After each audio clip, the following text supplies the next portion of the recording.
तो हमारे साथ आज जुड़ गए हैं दिल्ली पुलिस के कांस्टेबल जो रिसेंट भर्ती हुई है उसके प्रेमपाल चाहर। मुझे आप सब लोग जानते ही हैं, मैं 2019 में यूपी पुलिस में कांस्टेबल भर्ती हुआ, उसके बाद 2023 में सब इंस्पेक्टर भर्ती हुआ। क्योंकि जो बच्चा सेलेक्ट नहीं हुआ, जो संघर्ष कर रहा है, उसके मन में हमेशा ये डाउट रहता है कि क्या मैं कोई गलती तो नहीं कर रहा। वो हमेशा चाहता है कि कोई सेलेक्टेड बंदा, कोई ऐसा बंदा जिसने एग्ज़ाम दिया है, जिसे अच्छा खासा अनुभव है, वो मुझे बताए, मुझे गाइड करे कि इस तरह तैयारी करनी है। बातचीत के क्रम में हमारे साथ दिल्ली पुलिस से कांस्टेबल प्रेमपाल चाहर जुड़ गए हैं। आज हम इनसे बात करेंगे और कोशिश करेंगे जानने की कि क्या पढ़ा जाए, कैसे स्ट्रेटजी बनाई जाए, कौन सी किताबें हैं जिन्हें पढ़ के सिलेक्शन लिया जाता है, कौन से वीडियो प्लेटफॉर्म से कोर्सेज देखने हैं, कहाँ से आपको मॉक लगाने हैं, इन सब पे बात करेंगे।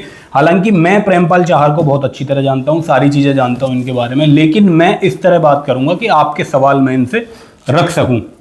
एक अनजान व्यक्ति की तरह मेरी बातें इनसे होंगी। और मैं उस समय से जानता हूं प्रेमपाल चाहर को, जब इन्होंने पहला अटेम्प्ट दिल्ली पुलिस का दिया। बड़ा ही मन में ये था कि दूं अगला अटेम्प्ट कि ना दूं। प्राइवेट जॉब की तरफ, बिजनेस की तरफ ज़्यादा रुझान उस समय हुआ करता था। तब अगला अटेम्प्ट इन्होंने दिया। बहुत सारी बातें हमारी होती थी कि इस तरह प्रैक्टिस करनी है, इस तरह मॉक लगाने हैं, बहुत सारी बातें हमने की हैं। अब कैमरे के सामने, और मैं आपको बताऊं कैमरे के उस तरफ हमारे साथ दिल्ली पुलिस के दूसरे कांस्टेबल गोलू सिंह भी मौजूद हैं। हालांकि तरुण, गोलू इन्हें प्यार से हम लोग कहते हैं, तरुण इनका नाम है। ये भी इन्हीं के बैच के कांस्टेबल दिल्ली पुलिस के हैं। और अब चर्चा की शुरुआत करते हैं। आगरा के प्रेमपाल चाहर हैं, मुझे आप जानते हैं अलीगढ़ से, और उधर कैमरे के पीछे तरुण, वो भी अलीगढ़ के रहने वाले हैं। तो दो लोग हम अलीगढ़ के, एक आगरा के यहाँ पे है। तो दिल्ली पुलिस की नौकरी जो बच्चा करना चाहता है, कितनी सैलरी आपकी आई इस समय, जो सैलरी आ रही है आप क्योंकि रिसेंट बैच के हैं, कितनी सैलरी इस समय आ रही है आपकी? अभी हमारी 48 के आसपास आ रही है। 48-50 हजार के आसपास आपकी सैलरी होती है इस समय। जैसे ही 8वां वेतन आयोग अभी तो चल रही है उसकी बात है, जैसे ही वो लगेगा तो सैलरी बहुत शानदार हो जाएगी दिल्ली पुलिस की। जो बच्चे तैयारी करना चाहते हैं समझ लें कि मजा आने वाला है। 80-90 हजार रुपया आराम से आ जाएगा। परिवार की सारी समस्या पैसे को लेकर जो है, किसी को बहन की शादी करनी है, किसी को पिताजी की आंखों का ऑपरेशन, माताजी की आंखों का ऑपरेशन करवाना है, बेरोजगारी का धब्बा आपका हट जाएगा और जो समस्या दाल रोटी की है निश्चित ही घर से खत्म हो जाएगी। तो मैं सीधा स्ट्रेटजी पे आता हूं कि कैसे स्ट्रेटजी बनाए एक बच्चा तैयारी के लिए। यदि उसे कम से कम समय में, मैं कह रहा हूं कि 2 महीने में उसे तैयारी अपनी करनी है, तो क्या स्ट्रेटजी वो रखे? देखो, जो आप बता रहे हो, जो समय है ना, उस समय में आपको फिर फुल टाइम देना होगा पढ़ाई के लिए। आपको 2-3 चीज़ें अवॉइड करनी होंगी, जैसे कि रिलेशनशिप, जैसे रिश्तेदारी है, फ्रेंड सर्कल है, इन सब चीज़ों से दूर होना पड़ेगा थोड़ा। 2 महीने में, यदि 3 महीने में, 2-3 महीने में अगर आपको तैयारी करनी है तो फुल डेडिकेशन, पढ़ाई पर भी, सोते हुए भी आपको पढ़ाई के सपने आने चाहिए, सोने में भी कैलकुलेशन चलनी चाहिए। हाँ भाई, तुमने इतिहास पढ़ा तो सपने भी तुम्हें योद्धाओं के आने चाहिए। ये बात कहना चाह रहे हैं प्रेमपाल। तो मैं सिलेबस को लेके जानना चाहता हूँ, कैसे वो कंप्लीट करे, किस हिसाब से? आप स्टेप बाय स्टेप इन्हें बताएं। देखो, सिलेबस का क्या है कि आपको अगर सिलेबस आपने पहले तो आपको समझना है, किसी वेबसाइट से एसएससी निकाल लोगे, ये सिलेबस है। सिलेबस को पहले आप रीड करोगे, पहले आप उसे लिखोगे रिटन में, फिर इसको आप लिखने के बाद जो आपको, जैसे ऑनलाइन प्लेटफॉर्म पे आप वीडियो के माध्यम से जो भी आपको गाइड कर सके, अच्छा जो आपको अच्छा लगता है उस हिसाब से देखेंगे। जैसे कि मेरा अपना, तो मैं 2-3 यूट्यूब चैनलों से पढ़ा था। गाइड करने में मैं बताऊं तो देखो, कोई ज़रूरी नहीं है कि आप किसी का वीडियो कोर्स लें, कोई ज़रूरी नहीं है आप किसी ऑफलाइन क्लास में जाके बैठे। आपके घर में कोई है जिसने सिलेक्शन ले रखा है, या आपका कोई भाई है जिसे अच्छी नॉलेज है, वो सारी चीज़ें, सारे डाउट आपके क्लियर कर ले रहा है, तो वहाँ से भी आप कर सकते हैं। लेकिन एक गाइड का होना जरूरी है। यदि आप कम समय में तैयारी करना चाहते हैं तो गाइड का बड़ा रोल है। तो जिनके पास अवेलेबल नहीं है वो कोई वीडियो कोर्स ले लें, किसी का भी जिसका वो ठीक समझे। और उसके बाद क्या तैयारी करे बच्चा? पढ़ाई के लिए सबसे है कि आपको एक टाइम का डिसिप्लिन बनाना है। टाइम का डिसिप्लिन आपको बनाना है कि 8 घंटे की सेटिंग मेरी रोजाना। ये मतलब कि आपको एक एम भी फिक्स करना है कि मुझे पढ़ना ही है, टाइम नहीं देखना उसमें। आपको अगर 2 महीने में सिलेबस कंप्लीट करना है तो उसी हिसाब से आपको चीज़ें सेट करनी पड़ेंगी कि मैं इतने समय में ये चीज़ें, इतने समय में ये, उसमें टाइम का कोई वो नहीं है। बेसिकली जो 4 चीज़ें मेन होती हैं तैयारी की, एक गाइडेंस हो गया जो वीडियो कोर्स के माध्यम से या यूट्यूब से बच्चा कर रहा है। दूसरा, उसे सेल्फ स्टडी भी करनी है, सेल्फ स्टडी किताबों से बहुत मायने रखती है ना। तीसरा स्टेप हम मान के चलें तो प्रीवियस ईयर क्वेश्चन उसे देखने पड़ेंगे, पिछले सालों में क्या पूछा गया है। और चौथा, वो फाइनल मॉक लगाएगा भाई, प्रैक्टिस करेगा। तो ये 3 महीने में उसे कवर करना है, एक तरह से हम ये लेके चलें तो पूरा टाइम उसे स्टडी को देना पड़ेगा। ये प्रेमपाल चाहर ने हमें बताइए एक बात, अगर आप ये इसका ना आपने 90 दिन की स्ट्रेटजी बनाई है 80 दिन की, हाँ, तो आपको इसको 70 से 80 दिनों में खत्म करना है, तो आपके मिनिमम मान के चलिए 8 से 10 घंटे तो पढ़ना ही होगा। 10 कम से पढ़ना ही होगा इतना। हम तो कह रहे हैं किसी का ज्यादा भी कोई बच्चा पढ़ सकता है, वो ज्यादा पढ़े। इतना ऐसा तो होता है, ऐसा होता है कि कभी बच्चे का मन होता है, जैसे आज मेरा मूड अच्छा है, मैं 12-14 घंटे पढ़ लिया, दूसरे दिन मन नहीं है, फिर भी आपको 7-8 घंटे तो पढ़ना ही है, ताकि ओवरऑल जो एवरेज हमारा महीने का, हफ्ते का निकल के आए, वो 8-10 घंटे का निकल के आ जाए एवरेज। ठीक है। दूसरी, सब्जेक्ट वाइज क्या प्लानिंग रहे? पहले तो कौन कौन से सब्जेक्ट आते हैं दिल्ली पुलिस के एग्जाम में? दिल्ली पुलिस में मैथ आता है और अपनी रीजनिंग, कंप्यूटर और जीके का। तो मैथ, रीजनिंग और जीके में 50% जीके आएगी, 10 नंबर की अलग से कंप्यूटर। अच्छा, 10 का कंप्यूटर नहीं, 60 क्वेश्चन हो गए जीके के बेसिक। बिल्कुल बिल्कुल। हाँ, तो क्योंकि जब मैं दिया करता था तब 50 हुआ करते थे जीके के, फिर 10 नंबर का 10 क्वेश्चन मतलब जीके के इंट्रोड्यूस किए गए हैं। ठीक है।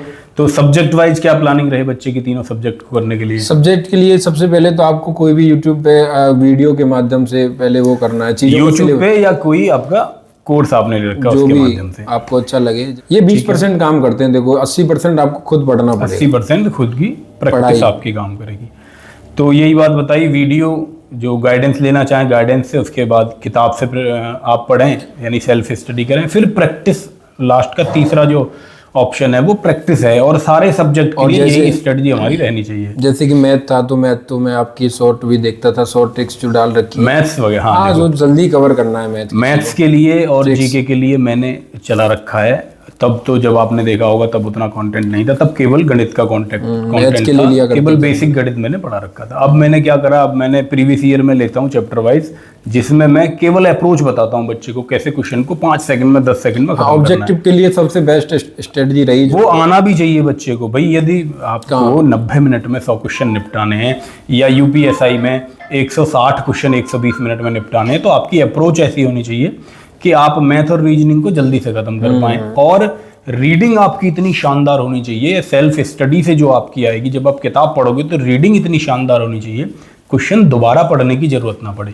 क्वेश्चन 2 बार पढ़ना पड़ेगा तो फिर टाइम मैनेज हो नहीं पाएगा मॉक में भी और एग्जाम में भी। ये सब्जेक्ट वाइज की हमने बात कर ली। अब मैं सीधा लेके चलता हूँ कि प्रेमपाल ने किन किताबों से तैयारी की। देखो, बच्चे का बहुत बड़ा सवाल रहता है जब वो तैयारी करता है, वो किताब लेने पहुंचता है। देखो, एक एक सब्जेक्ट की बहुत सारी किताबें मार्केट में हैं, वो किसी से पूछता है तो कोई अलग किताब बताता है, कोई अलग किताब बताता है। तो किताब आपने पढ़ी होंगी एक किताबें, कभी कभी हमारे मन में ये होता है कि कोई किताब मैंने बाद में पढ़ी, मुझे लगा हाँ यार ये तो ज़्यादा अच्छी किताब है, ये मैं शुरू में पढ़ लेता तो चीज़ें क्लियर हो जाती। तो दिल्ली पुलिस के लिए मैथ्स के लिए कौन सी किताब आप बच्चे को रिकमेंड करेंगे कि गणित कौन सी किताब बढ़िया है? गणित, देखो गणित के लिए किताबें तो वैसे सभी अच्छी हैं, लेकिन सबसे बढ़िया जो है वो किरण है मेरे लिए जो लगी, किरण पब्लिकेशन। क्योंकि एसएससी एग्जाम करवाता दिल्ली पुलिस का, और वो एसएससी के सारे जितने भी एग्जाम एसएससी के होने हैं वो किरण में बाकायदा उन्होंने प्रीवियस ईयर के साथ भी होते हैं ले रखे हैं। किरण में घटना चक्र भी एक किताब हो गई, बहुत सारी किताबें हैं जिसमें प्रीवियस ईयर सारे हों, या एसएससी यदि एग्जाम कंडक्ट करवा रहा है तो एसएससी बाकी के एग्जाम में क्या पूछ रहा है वो सारे क्वेश्चन कवर हो जाने चाहिए मैथ्स के लिए। घटना चक्र जो है ना जीके के लिए सबसे बड़ा पोर्शन है हमारे पास जीके का। हाँ। वो सबसे बेस्ट जो मुझे लगी घटना चक्र की बहुत अच्छी है। 50 क्वेश्चंस जो होते हैं ना, अगर संपूर्ण जीके आती है उसमें एक बुक आती है जिसमें आपकी थ्योरी भी होती है, ऑप्शनल भी होता है। अगर आप लड़का कोई भी, मैंने जो उसे कवर किया उसमें बहुत अच्छे क्वेश्चन होते हैं और पूरा उसमें मिलेगा, पूरा रहता है। कहने का मतलब थ्योरी और क्वेश्चन से इनका कहने का मतलब है कि भाई ऑब्जेक्टिव हमारा बहुविकल्पी हमारे सामने क्वेश्चन आते हैं, तो ऐसा नहीं है केवल थ्योरी हमने पढ़ ली क्वेश्चंस की प्रैक्टिस नहीं है, या फिर केवल क्वेश्चंस की प्रैक्टिस कर रहे हैं, थ्योरी हमने नहीं पढ़ी, सिलेबस हमने पूरा कवर नहीं किया। बुक का क्या फायदा होता है, जैसे अगर थ्योरी के साथ आप ऑब्जेक्टिव लगा रहे हो तो आपको एक मोटिवेशन मिलता है कि मैंने ये पढ़ा, अब मैंने यहाँ सही कर दिया। ये मोटिवेशन का काम करता है थ्योरी प्लस ऑब्जेक्टिव बुक की, ये फायदे हैं। क्वेश्चंस की प्रैक्टिस आपको करनी है, ये आप कहना चाह रहे हैं। पॉजिटिव। अच्छा, रीजनिंग के लिए बच्चा क्या करे? रीजनिंग कहाँ से करे? उसमें तो कोई थ्योरी बहुत ज्यादा है नहीं प्रैक्टिस करने। रीजनिंग के लिए वीडियो भी ले सकते हैं। कौन सी किताब से बच्चा? अरिहंत का बढ़िया बुक है, अरिहंत की ठीक किताब है। ठीक है, तो हमने किताबों की बात करी। किताबों में इन्होंने हमें बताया किरण, घटना चक्र, जीके और मैथ्स के लिए कोई भी किताब आप ले सकते हैं। और रीजनिंग के लिए वैसे तो कोई भी, सारी किताबें अच्छी हैं, हम किसी को वैसे प्रमोट नहीं कर रहे कि उसी की किताब अच्छी है। जो इन्होंने अपने हिसाब से बताई, जो पढ़ी उन्होंने अरिहंत को चुना रीजनिंग के मामले में। ठीक है, तो वीडियो कोर्स बच्चा कहाँ से ले? किताब उसने ले ली, अब वो कहे कि गाइडेंस मुझे लेनी है, वीडियो कोर्स पहली बात तो ऑनलाइन पढ़े कि ऑफलाइन पढ़े, ये बड़ा देखो ऑनलाइन में आपका समय बचता है आना जाना और वैसे भी, और आपको डाउट बहुत जल्दी क्लियर कर सकते हो आप कोई भी डाउट ऑनलाइन के माध्यम से। ठीक है। ऑफलाइन में आपके पास हर टाइम टीचर अवेलेबल नहीं हो सकता ऑफलाइन में, हाँ जी। लेकिन ऑनलाइन में आपके पास हर टाइम टीचर अवेलेबल है और बहुत फैकल्टी अवेलेबल है, जो आपको अच्छा लगता है वो चुन सकते हो। यानी मतलब ये रहा कि ऑनलाइन यदि बच्चा पढ़ाई करता है तो समय उसका बचेगा, और कोई बहुत ज़्यादा कमज़ोर बच्चा है जिसे समझ में ही नहीं आता ऑनलाइन, तो फिर तो उसके लिए ऑप्शन कोई बचता ही नहीं। तो प्लेटफॉर्म कौन सा चुने भाई दिल्ली पुलिस के लिए, किसी को तैयारी करें, जैसे आपने तैयारी करी, आपने खोजे होंगे किस टीचर से क्या पढ़ना है, तो कौन सा प्लेटफॉर्म बच्चा चुने कि किस, देखो मैंने कौन से ऐप से पढ़ूं, किस ऐप में कई हैं, जैसे कि कैरियरवेल है, RWA है, ये तैयारियां कराते हैं दिल्ली पुलिस के लिए, SSC के एग्जाम्स की तैयारी कराते हैं। और मैंने तो आपसे मैथ्स का तो आप ही से लिया था वो। हाँ, मतलब एक तरह से मोटी मोटी बात ये है कि जो भी टॉप ब्रांड चल रहे हैं मार्केट में, या जहां से भी आपकी समझ में आ जाए, आपको केवल एक गाइडेंस के देखो ये तो टीचर्स और ये प्लेटफॉर्म 20% ही काम, 80% तो आपका ही डेडिकेशन, आपकी मेहनत ही काम करेगी इतना। और मॉक के बारे में, क्योंकि मॉक एक बड़ा बच्चे का डाउट रहता है, मॉक कहाँ से लगाएं, मॉक लगाएं, अहम योगदान है मॉक का। तो पहली बात तो मॉक बच्चा कब लगाने शुरू करे, कम से कम 30-40 दिन पहले तो आप मॉक लगाना चालू ही कर दो। 40 दिन पहले कम से कम होने चाहिए। ठीक है। तो मेरा ये है मानना कि प्रैक्टिस बहुत ज़रूरी है। तो जैसे ही आप तैयारी शुरू कर रहे हैं तब भी आप 1 महीने में 1 मॉक ऐसे लगाते रहो। बाकी जब आपका एग्ज़ाम सामने है तो 40-50 दिन पहले सिलेबस आपका ख़त्म हो जाना चाहिए पूरी तरह, और ख़त्म नहीं भी हुआ है तो तब भी आपको सिलेबस को साइड करके मॉक पे आना है। क्योंकि मॉक जब आप लगाएंगे, मॉक से आप जब उसकी गलत भी होंगे क्वेश्चन, गलत क्वेश्चन होंगे, उसकी एनालिसिस होगी तो फिर उसका रिवीजन भी करना है। मॉक लगाने के 3 चरण यही हैं कि भाई पहले मॉक पेपर लगाएंगे, उसकी एनालिसिस करेंगे, उसके बाद रिवीजन करेंगे जो गलत हुआ है। रिवीजन तो बहुत इंपॉर्टेंट है। हाँ जी। तो उस रिवीजन में सारा कंटेंट आपका सिलेबस का कवर होता चला जाएगा। तो मॉक आपको इन्हीं 3 चरणों में होकर लगाना है, संख्या नहीं बढ़ानी।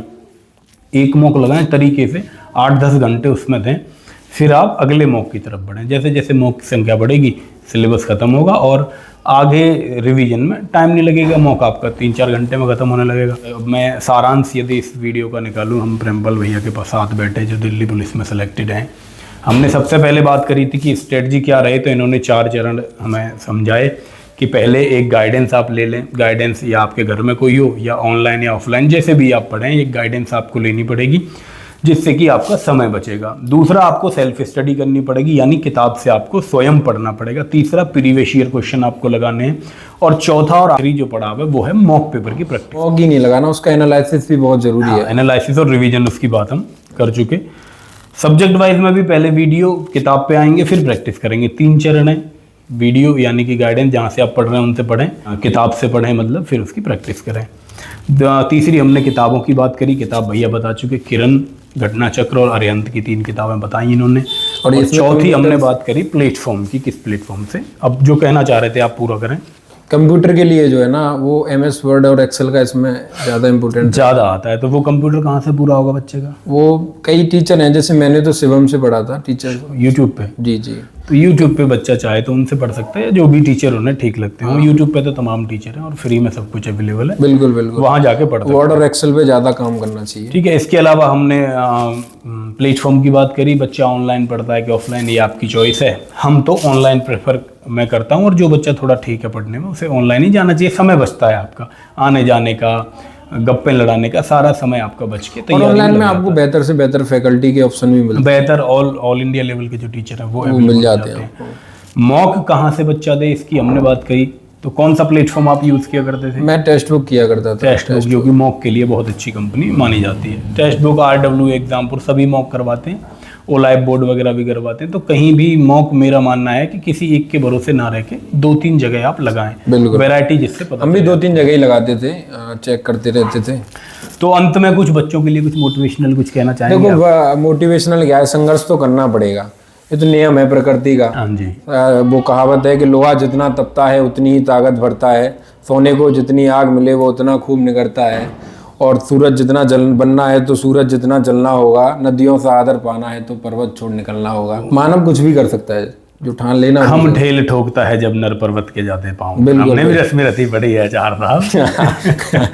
खम ठेल ठोकता है जब नर पर्वत के जाते पांव उखड़, और मानव जब जोर लगाता है पत्थर पानी बन जाता है। नहीं, भगवान तो सूरज को निकल गए थे, हनुमान जी क्या नहीं कर भगवानों की तो खैर ठीक है, वो निकल वो भी मानव की प्रवृत्ति है, भगवानों की तो अपनी अलग कैपेसिटी है, मानव की प्रवृत्ति है। ये बच्चे हैं, इनकी कैपेसिटी थोड़ी अलग है, बड़ा ये कंफ्यूज रहते हैं कि कहाँ से पढ़ें, फिर जिसका सिलेक्शन हुआ है वो कैसे हुआ। हालांकि बहुत कंफ्यूजन में बच्चा रहता है कि कहीं पैसे दे के भ्रष्टाचार से वैसे सिलेक्शन तो नहीं हो रहा। तो मैं बिल्कुल बता दूं, केवल ठगी चल रही है, कुछ भी नहीं है ये सब है ना, चीजें। केवल ठगी चल रही है। नौकरी के फॉर्म आते हैं, ये एक्टिव हो जाते हैं दलाल, और ये दल्लों के चक्कर में मत पड़ना, और ये मेहनत से आप करना। बहुत सारे लोगों को हम जानते हैं, हम तो सिस्टम में जानते हैं किस तरह सिलेक्शन हो रहे हैं।